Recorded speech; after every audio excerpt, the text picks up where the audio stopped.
আজকে আমার বন্ধুর জন্মদিন, আর সেই উপলক্ষে ভাবছি একটা টি শার্ট গিফট দেবো। তাই রাসেল আর আমি ভাবছি কসমো বাজার যাবো। আর কসমো বাজার যাওয়ার কারণ ওখানে 50% অফার চলছে। তো আমরা ভিতরে এসে দেখছি আর ভাবছি কোনটা নেব আর কোনটা নেব না। আর এদিকে রাসেল দেখছে, তো আমি রাসেলকে বললাম, রাসেল তুই চয়েসটা কর। তো আমাদের চয়েস করা হয়ে গিয়েছে। এখন পয়সা দিয়ে টি শার্টটিকে আমরা প্যাক করে নেব। আর প্যাক করে নিয়ে এখন যাব হাজি বিরিয়ানির দোকানে, কারণ ওখানে সবাই আছে আর ওখানেই ওর বার্থডে সেলিব্রেশন হবে। তো আমরা চলে এলাম হাজি বিরিয়ানির দোকানে। আর এদিকে দেখছি বাদশা কেক নিয়ে এসেছে। তো এই সেই বার্থডে বয় এখন টুপি পরছে, টুপি পরে বার্থডে সেলিব্রেশন হবে।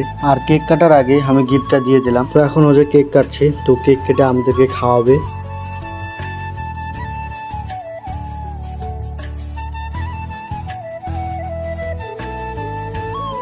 তো বার্থডে সেলিব্রেশন করা হয়ে গেল। তো অজয় এদিকে বিরিয়ানি অর্ডার দিয়ে দিয়েছে। এখন আমরা সবাই বিরিয়ানি খাবো। তো আমাদের খাওয়া হয়ে গিয়েছে, এখন অজয় পেমেন্ট করবে। তো এখন আমরা সবাই বাড়ি যাচ্ছি। তো এই ছিল আজ